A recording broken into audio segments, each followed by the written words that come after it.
Queridos irmãos, boa noite a todos. Que a paz do Mestre Jesus esteja nos nossos corações, esteja aí junto de você, do seu lar, dos seus familiares. A gente espera que você tenha tido aí uma semana tranquila, de trabalho no bem, que você tenha conseguido vencer as dificuldades que os dias possam ter trazido. E hoje nós estamos aqui mais uma vez reunidos para renovarmos nossos pensamentos acerca dos ensinamentos do Mestre Jesus, tendo por apoio para esse nosso estudo a obra Espírito e Vida, ditado por Joana de Ângeles, uma obra ditada por Joana de Ângeles e psicografada por Divaldo Pereira Franco. A cada semana, Joana faz reflexões conosco do nosso cotidiano, de situações que nós vivenciamos. E eu sempre coloco a necessidade que a gente tem de fazer a leitura da obra, meus irmãos, porque a gente, nesses minutos em que aqui estamos, a gente não consegue esgotar todas as ideias que Joana traz para nós. A gente trabalha a ideia principal do texto, mas seria material para a gente se debruçar sobre ele junto das obras básicas e pesquisar nas obras básicas cada ponto que ela levanta aqui, que ela traz para a gente. Então a gente poderia fazer um estudo mais elaborado, cada qual em sua casa, junto da família talvez, para que a gente possa aproveitar bastante dessas lições. Joana traz no título hoje o tema medicamento eficaz. Ela vai falar nessa página, meus irmãos, quase que um ponto a mais da lição da semana passada. Semana passada, a lição de número 11, o título era Obsidiados. A gente conversou muito sobre isso. Joana trouxe pra gente o quão difícil era viver um processo obsessivo, a limitação, a interferência dos espíritos inferiores no pensamento do indivíduo encarnado. Nós vimos que o veículo de ação dos irmãos desencarnados sobre o encarnado num processo de obsessão se dava pela fragilidade moral do encarnado, pela sintonia que, de certo modo, os dois se entrelaçam.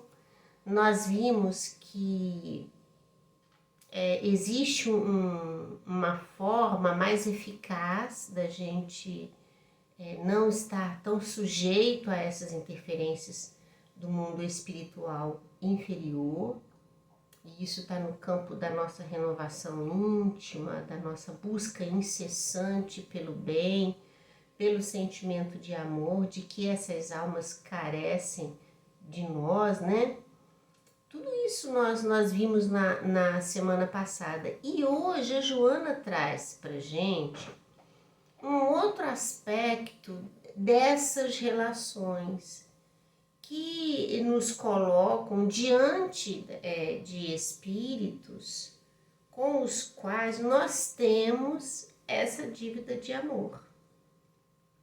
Então, para a gente entender a lição de hoje, a gente precisa retomar os conceitos, meus irmãos, de imortalidade, que todos nós somos espíritos imortais, criados por Deus, numa trajetória de busca incessante para o progresso moral, e as estruturas que nos compõem a vida física, elas passam pelo caminho da busca incessante desse melhoramento.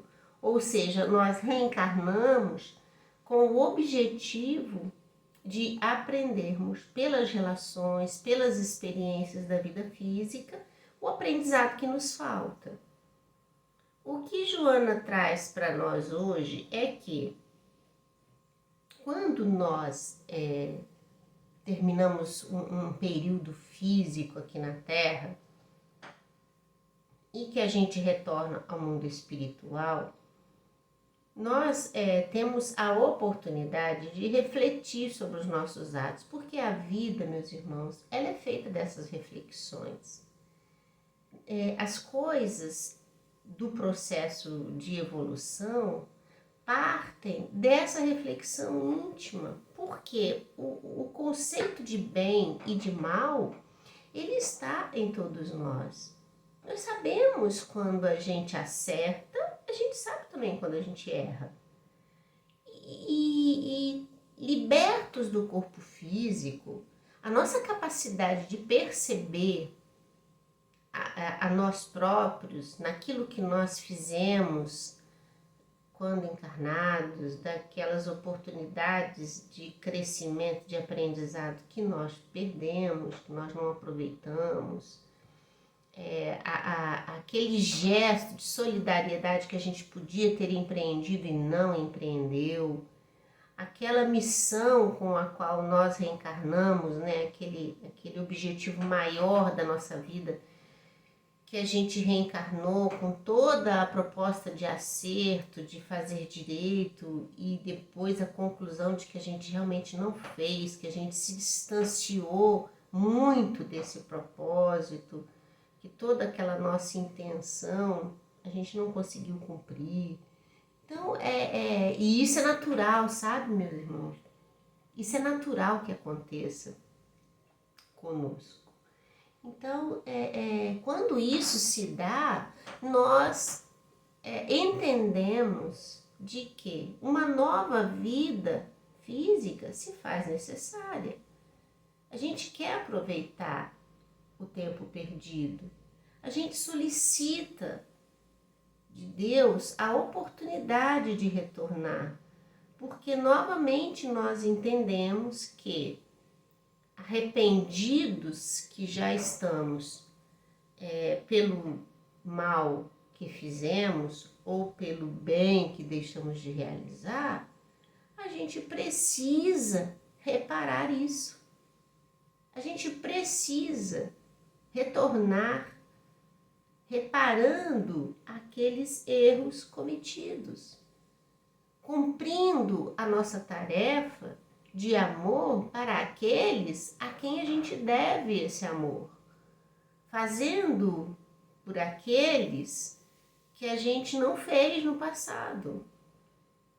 E nos nossos atos, às vezes de inconsequência, nós nos perdemos, meus irmãos, nós nos colocamos com muita dificuldade de realizar as coisas que precisam ser feitas. E é natural que isso aconteça, né? Nós realmente estamos aí esforçando, lutando contra as nossas más inclinações, mas não é fácil, a tarefa é longa, demanda muito esforço, muita renúncia, muito consentimento íntimo, né, meus irmãos? Às vezes é preciso silenciar mesmo e fazer todo o bem que nos é possível fazer. E os processos reencarnatórios, eles vêm com essa luz de um novo recomeço. Enche o espírito, né, de esperança. Porque é como se a gente empreendesse esforços para uma longa viagem que a gente quer fazer e da qual a gente tem um propósito a realizar e a gente vai com toda a vontade para fazer acontecer. E quando a gente assume um novo emprego, por exemplo, que você quer acertar tudo, você quer ser percebido pelo seu chefe para você conseguir garantias naquele local que você está. Então você não mede esforços para acertar, você começa ali com toda a sua vontade. Então o processo reencarnatório, né, renascer, é para nós sentimento de imensa alegria, porque a gente sabe que está sendo dado para a gente ali uma nova oportunidade. Entretanto, essa alegria de poder recomeçar, ela vem marcada também de muitas incertezas, porque às vezes a gente percebe que já nos foram dadas muitas oportunidades, ou seja, a gente já reencarnou algumas vezes para tratar de um determinado assunto e toda vez que a gente reencarnou, a gente se perdeu. Então, às vezes a alegria de uma nova existência vem marcada pelo medo, pela insegurança, pelo receio de não acertar novamente. E todo esse processo tem sob a tutela dos bons espíritos, daqueles que assumem com a gente o compromisso de zelar por nós, né, os chamados nossos anjos da guarda, como muitos falam, os espíritos protetores, né, aqueles espíritos amigos que vão ficar lá do mundo espiritual, cuidando de nós, né, nos acompanhando aqui no nosso dia a dia, nos inspirando bons pensamentos, né, evitando que a gente cometa novamente os mesmos erros. Então nós não estamos desamparados, Deus zela por nós e Jesus é nosso irmão maior, nosso guia, nosso protetor. A gente pode contar com Jesus nessa empreitada. E quando a gente reencarna, meus irmãos, a gente, por reconhecer que prejudicou alguém, que a gente fez o mal a alguém, ou da gente já ter se dedicado muito a alguém, ainda não ter conseguido abrir esse coração para os exemplos de Jesus, para o trabalho digno e honesto, nós pedimos a espiritualidade maior que nos conceda uma nova existência ao lado desses que a gente prejudicou, desses que a gente feriu de alguma forma, que a gente tirou do bom caminho. E eis que a lei de ação e de reação, a lei de amor, nos une novamente a esses espíritos. E eles vêm aonde, meus irmãos? Dependendo da circunstância que precisa ser trabalhada, eis que nascem dentro do nosso lar. Às vezes esse espírito está presente nas nossas vidas na condição de um filho, na condição de uma mãe, de um pai, de um irmão. Às vezes ele vem pela união conjugal, pela escolha que fazemos do nosso marido, da nossa esposa, porque a vida precisa nos aproximar de alguma forma. Então eles vêm e quão tão próximo eles precisam ficar, a providência divina sabe. E estaremos então ao lado deles. É desses que Joana vai falar. Da condição que muitos deles nas nossas vidas causam um desconforto muito grande, causam um tormento, um sofrimento.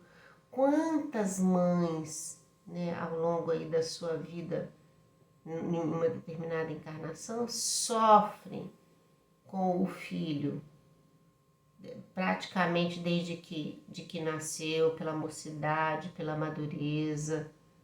Quantas, né, mesmo tendo bons exemplos, mesmo tendo criado dentro dos preceitos de dignidade, de respeito, vêm seus filhos se perder pelo vício, pela violência, pelos hábitos infelizes.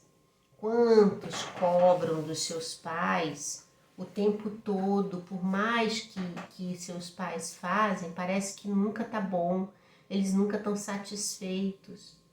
Quantos renascem, meus irmãos, no estado de idiotia, de limitação física? Quantas mães carregam nos braços o filho ainda adulto por uma limitação dos neurônios, né, que impede o movimento, a fala, a escrita, a independência, a autonomia. Quantas vidas marcadas por essas histórias. E Joana vem dizer para nós que esses tantos que assim chegam até nós são esses espíritos com os quais nós temos um compromisso assumido perante a espiritualidade no bem fazer. Então eles exigem de nós a cota de amor, na verdade, que a gente diz que ia dar. Então ela volta de novo a falar sobre isso, né? Que muitos desses que estiveram no plano espiritual sendo os obsessores de outros, acabam retornando ainda naquela mesma encarnação, na condição de um neto, né, de um amigo, de alguém assim, meus irmãos. A proximidade se dá. E aí ela começa hoje nessa lição, que ela vai falar sobre isso, e ela vai nos fazer um convite, de novo, como ela toca nessa questão das obsessões na lição passada, ela de novo vai fazer para a gente um convite para que a gente possa agir para com esses dentro dos preceitos que Jesus nos ensinou. Então ela inicia citando o Livro dos Médiuns, primeira parte, capítulo 2, item 13, quando diz assim: ora, o Espiritismo, que entende com as mais graves questões da filosofia, com todos os ramos da ordem social, que abrange tanto o homem físico quanto o homem moral, é em si mesmo uma ciência, uma filosofia que já não podem ser apreendidas em algumas horas, como nenhuma outra ciência. Então, ela começa a falar da doutrina espírita aqui, ela traz essas considerações sobre a doutrina espírita, porque dentro do título Medicamento Eficaz, ela vai falar da importância da doutrina espírita quando ela traz à tona essas informações, porque a gente não fica mais no escuro, a gente não fica mais agindo sem saber o porquê das coisas. E saber o porquê das coisas, entender a razão das coisas, nos dá condições de fazer melhor. Então é muito importante o aspecto consolador da doutrina espírita, mas também o de trazer a verdade à tona, que não obscurece o que precisa ser vivido ou sentido, não é? Isso é muito, muito sério. Então ela começa o texto dizendo, desde que o clarão, veja só, estelar do Espiritismo norteia a tua vida, está falando isso para nós, abrindo clareiras luminosas no matagal por onde avança, em plena vilegiatura carnal, ama aos espíritos árduos que te seguem na intimidade do ninho doméstico ou em volta das tuas relações.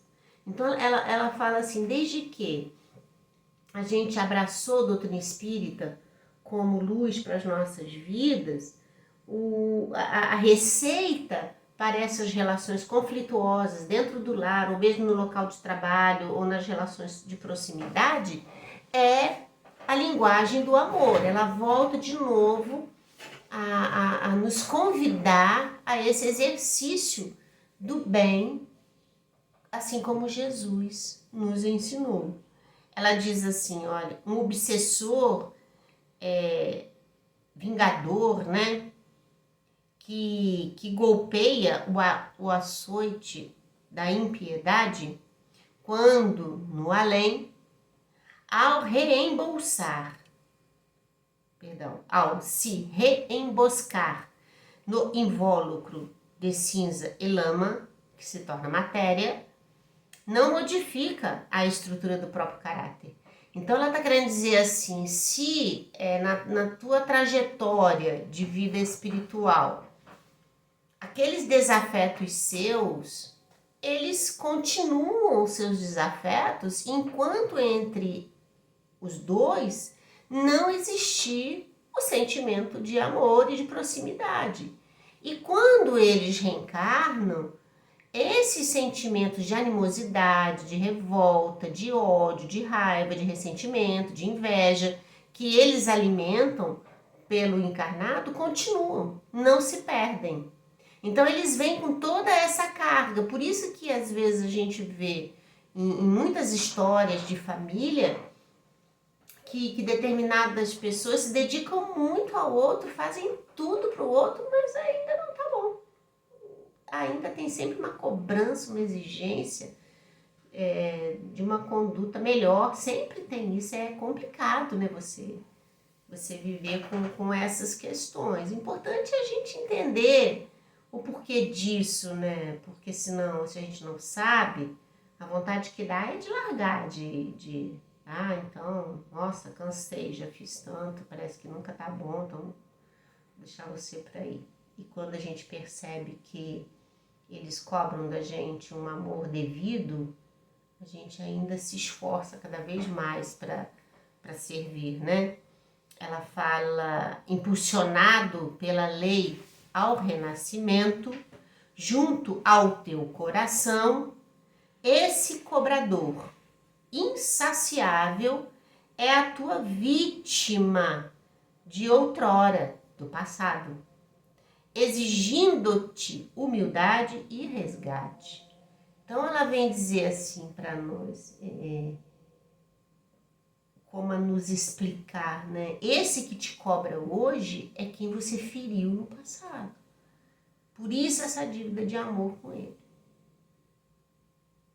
Olha só como é que é a lei, porque não basta a gente se arrepender. Possivelmente, o arrependimento é algo assim até mais fácil de se atingir. A reparação é algo que vai exigir da gente muito esforço, né? Porque reparar o mal cometido é ajudar a curar a ferida que a gente sangrou no outro, não é? Ela coloca assim, amarga as tuas horas, inutiliza os teus melhores planejamentos, inquieta os teus momentos de paz, sombreia o sorriso dos teus lábios antes que rompa, avinagra o sabor dos teus sonhos. Impiedoso é fiscal e cobrador que não cessa de exigir. Se o encontrasses num santuário mediúnico, certamente terias comiseração, um sentimento de piedade, porque quando a gente está numa reunião mediúnica, meus irmãos, para quem nunca viveu essa experiência, é comum a gente receber espíritos, né, principalmente nas reuniões de desobsessão, espíritos que relatam episódios vividos com aquele encarnado que está hoje sobre a ação desse malfeitor, vamos dizer assim. E quando a gente ouve as narrativas do que se deu no passado, né, o que esse espírito hoje chora, a dor vivida, o que o encarnado, quando ainda não tinha despertado para as coisas espirituais, foi capaz de fazer com ele no passado, são histórias que as lágrimas nos vêm, porque a gente percebe muita dor ali, muito sofrimento. São situações difíceis para eles tirarem da lembrança. É como se eles ainda tivessem naquele período em que viveram.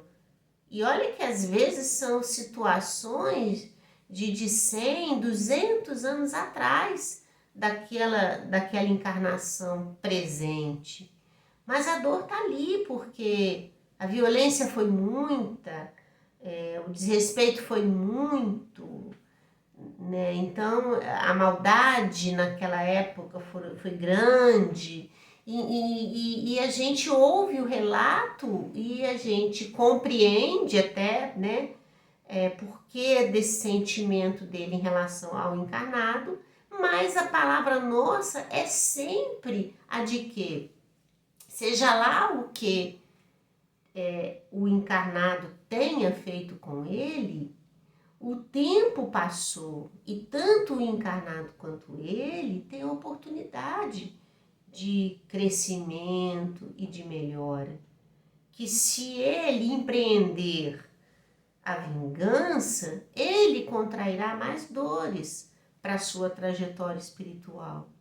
Então é preciso deixar a cada um segundo suas obras, porque é da lei. Então nenhum ato do mal cometido fica ileso da lei de reparação. Então a gente faz um convite a cada um de deixar a Deus o cuidado de ambos, mas que cada um cuide de si. Porque a gente não pode desmerecer a dor que o obsessor está sentindo, porque é legítima. Mas a gente também precisa tirar desse ciclo vicioso de vingança, de tudo mais. E às vezes essa oportunidade de retomar a vida num outro cenário, né, com bondade, com novas oportunidades, vem pela reencarnação. Então, o que Joana está colocando para nós aqui é que se a gente os ouve no santuário mediúnico, esses relatos nos comovem. E quando a gente às vezes está aqui na vida física, que a gente vê às vezes, por exemplo, um relato desse, a gente costuma às vezes falar assim, nossa, mas que difícil mesmo, né? Você não merece isso. A gente fala às vezes para a pessoa, você é muito boa, né? Você tem um coração muito bondoso, né? Quando um homem, enfim, e a gente diz, você não merece isso.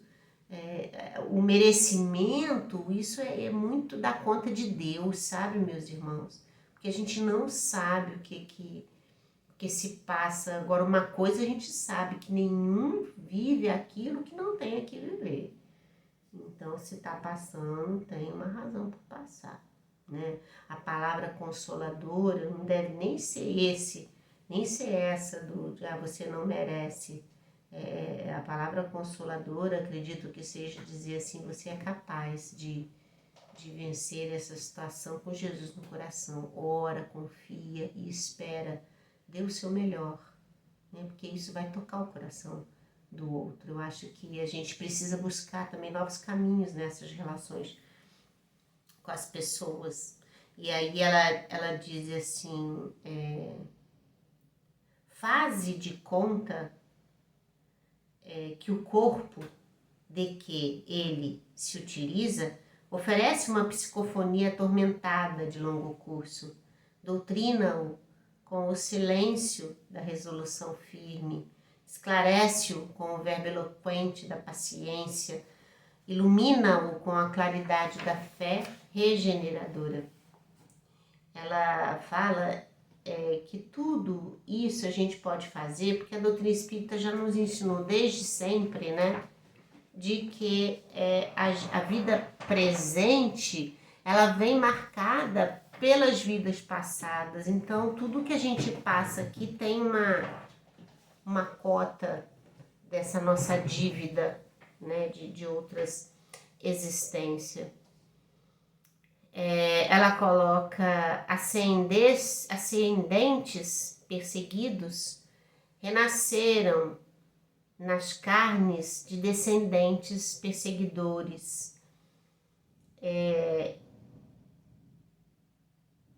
E para nos convidar a esse trabalho de amor, ela vem dizer para nós, meus irmãos, que o medicamento eficaz, é claro que ele é o amor incondicional, o perdão, né? A renúncia.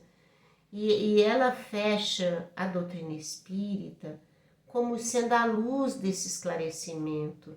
Então ela fala assim que a gente às vezes, diante de um quadro desse, muitos podem ignorar o que está se passando ali, não entender e isso causar mais sofrimento e angústia. Entretanto, ela diz assim, ó, tu tens, porém, no Espiritismo, que restaura o cristianismo na sua pujança inicial, o Livro dos Espíritos e o Livro dos Médiuns. Esses medicamentos eficazes para todas as enfermidades do espírito e do corpo, já que aflições têm as suas nascentes no imo do espírito imortal.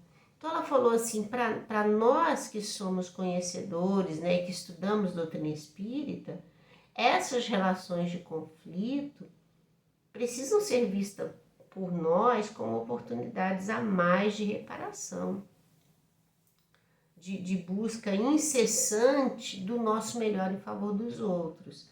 Aí ela continua, o livro espírita que te liberta da ignorância e da superstição é o amigo incondicional da tua lucidez, oferecendo-te pão e lume, agasalho e remédio para as horas difíceis da provança da tua jornada atual.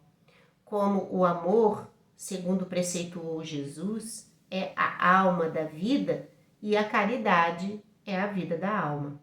Os espíritos sublimes que vieram corporificar a mensagem cristã na Terra para a redenção da humanidade foram explícitos.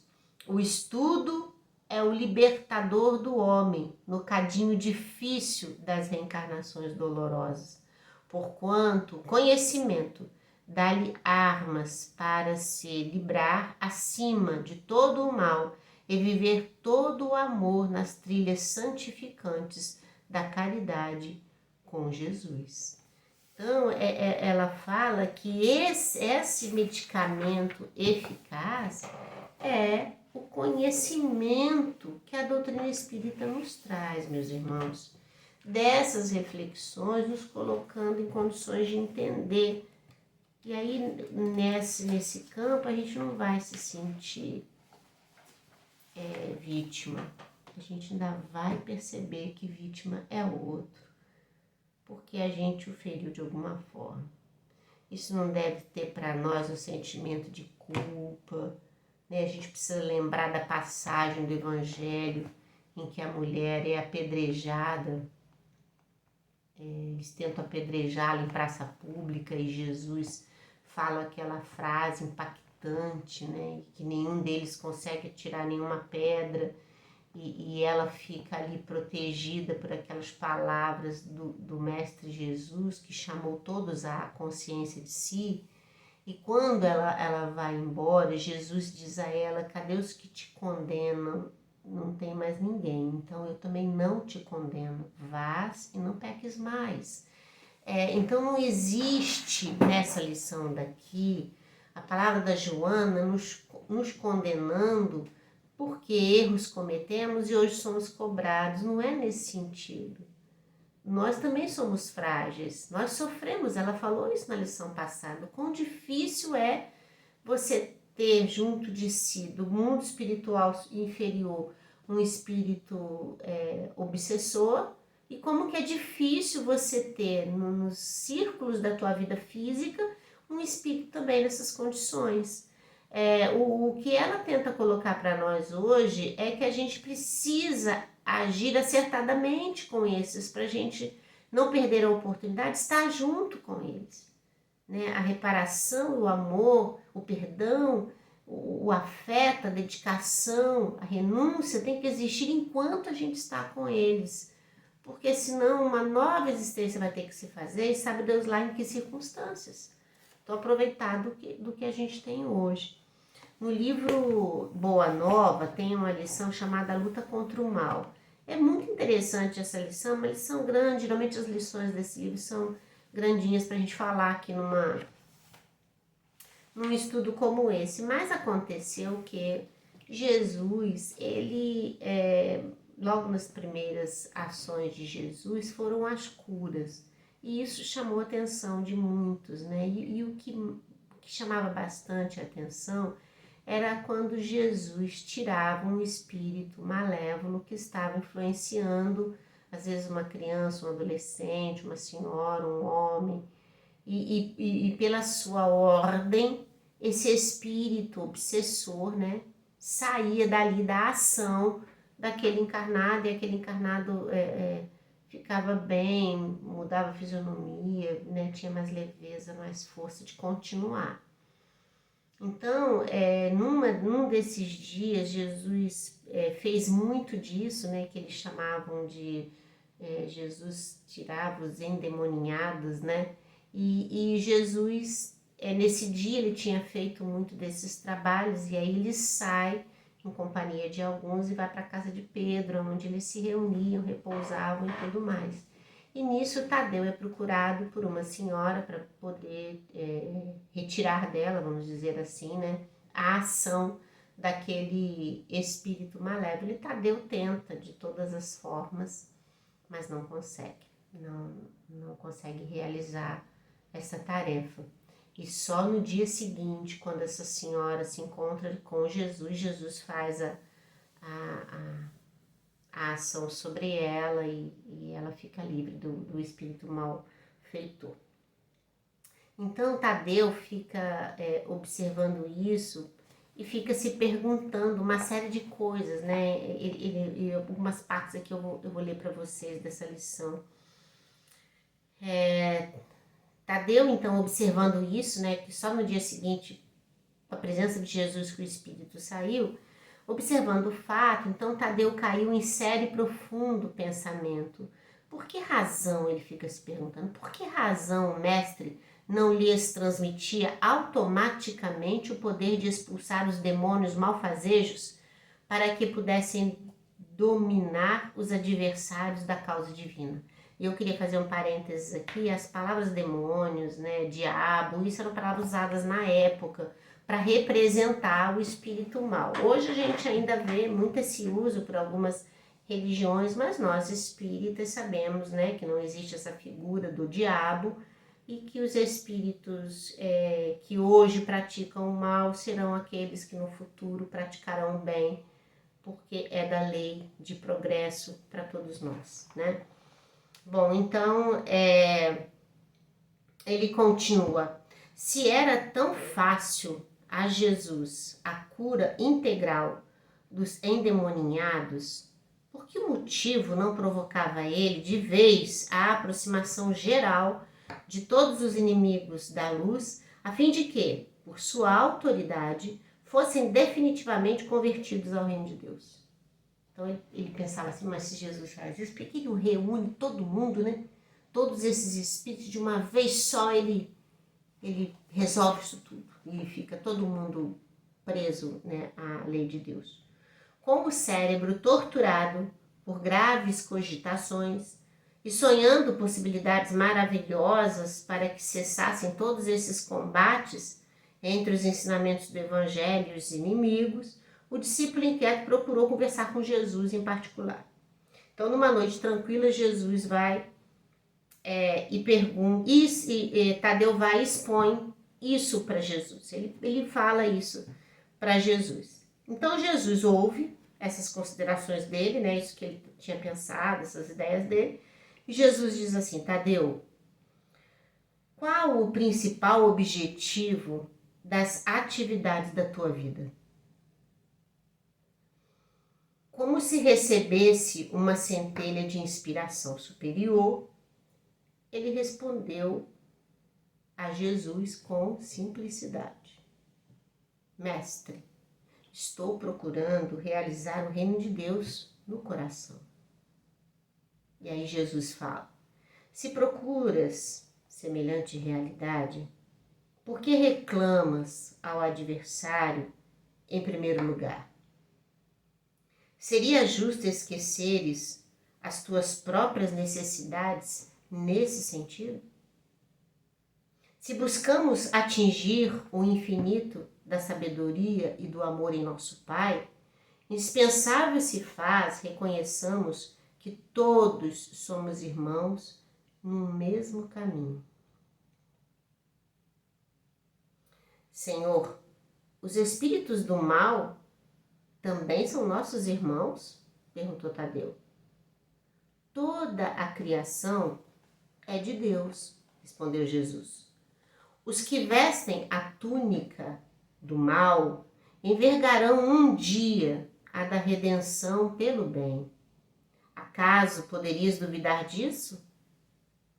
O discípulo do Evangelho não combate propriamente o seu irmão, como Deus nunca entra em luta com seus filhos. Aquele apenas combate toda manifestação de ignorância, como o Pai que trabalha incessantemente pela vitória do seu amor junto à humanidade inteira. Tadeu, ainda inquieto, fala: no entanto, não seria justo, ajuntou o discípulo com certa convicção, convocarmos todos os gênios malfazejos para que se convertessem à verdade dos céus? E ele ainda achando, né? Tadeu ainda acha que um caminho bom seria reunir todo mundo, né? Porque ele entende aquilo ali, ele aceitou aquilo ali que Jesus explicou para ele, que todos nós somos irmãos e tal, mas aí ele pensa nessa ação coletiva. Então o mestre, sem se surpreender com essa observação, disse: por que não procede Deus assim? Olha o que Jesus joga para Tadeu. Por que não procede Deus assim? Porventura, teríamos nós uma substância de amor mais sublime e mais forte que a do seu coração paternal? Tadeu, jamais ouvidemos o bom combate. Se alguém te convoca ao labor do bem, encarando qualquer posição difícil como ensejo sagrado para revelares a tua fidelidade a Deus. Abraça sempre o teu irmão. Se o adversário do reino te provoca ao esclarecimento de toda a verdade, não desprezes a hora de trabalhar pelo triunfo da luz, mas segue o teu caminho, no mundo atento aos teus próprios deveres, pois não nos consta que Deus abandonasse as suas atividades divinas para impor a renovação moral dos filhos ingratos que se rebelaram em sua casa. É indispensável meditar na lição de nosso Pai e não estacionar a meio caminho que percorremos. Os inimigos do reino se empenham em batalhas sangrentas.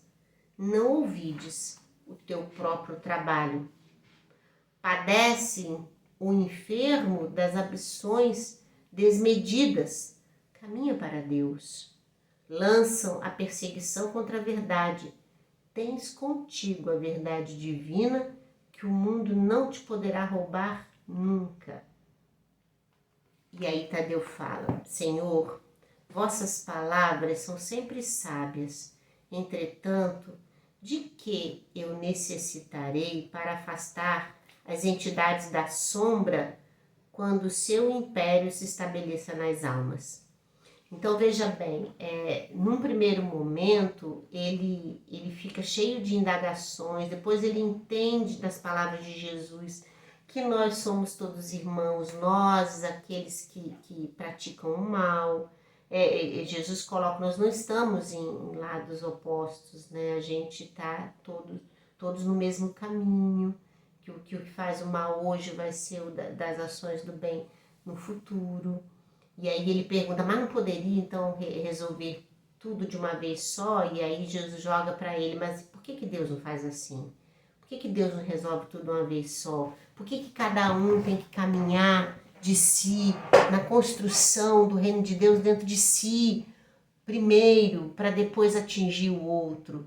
Então ele também entende isso, que ele precisava trabalhar no bem individualmente, que as coisas não se resolviam assim no piscar dos olhos, da vontade de Deus ou da ação de Jesus, mas que era conquista íntima de cada um e tudo mais. Mas aí ele volta naquela questão de por que ele não conseguiu tirar o espírito endemoninhado daquela mulher. E ele fica preocupado. Aí ele fala, Jesus, suas palavras são sempre sábias, ou seja, ele entendeu aquilo, mas ele falou, entretanto, de que eu necessito para afastar as entidades da sombra quando o seu império se estabeleça nas almas? E aí Jesus responde, voltemos assim ao início das nossas explicações, retrucou Jesus. Pois para isso necessitas da edificação do reino no âmago do teu espírito, sendo este o objetivo da tua vida. Só a luz do amor divino é bastante forte para converter uma alma à verdade. Capacita-te de que ninguém pode dar a outrem aquilo que ainda não possua no coração. Vai, trabalha sem cessar pela tua grande vitória. Zela por ti e ama o teu próximo sem olvidares que Deus cuida de todos nós. Olha que belíssima essa lição do livro Boa Nova. Essa pergunta de Tadeu, né? Por que ele não consegue tirar dali aquele espírito? Jesus fala que nenhum de nós dá daquilo que não tem.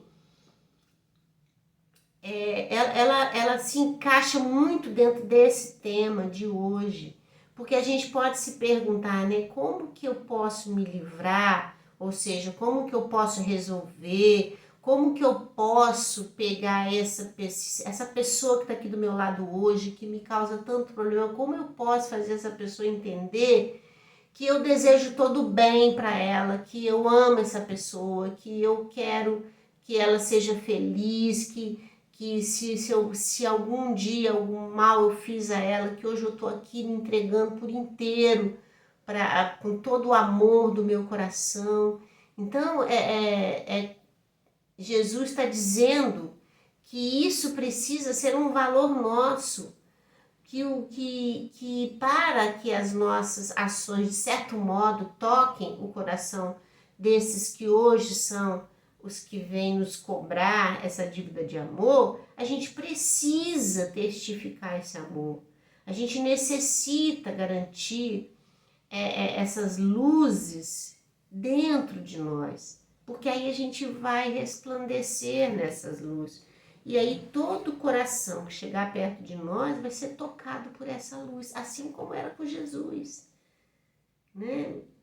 Porque Jesus, só de chegar perto, o espírito obsessor já não discutia. Jesus falava e não discutia. Isso é luz, meus irmãos. Isso é a aquisição moral que a gente precisa ter, né? Que Jesus possa ser a luz da nossa vida, que a doutrina espírita possa ser nossa fonte de estudo, como Joana coloca aqui, né? O nosso remedinho para essas dores, estudar a doutrina espírita, compreender melhor, para melhor servir. Muita paz a todos vocês, que vocês tenham muita luz em seus corações e que a semana seja de novo de muita alegria. Fiquem com Deus. Até semana que vem.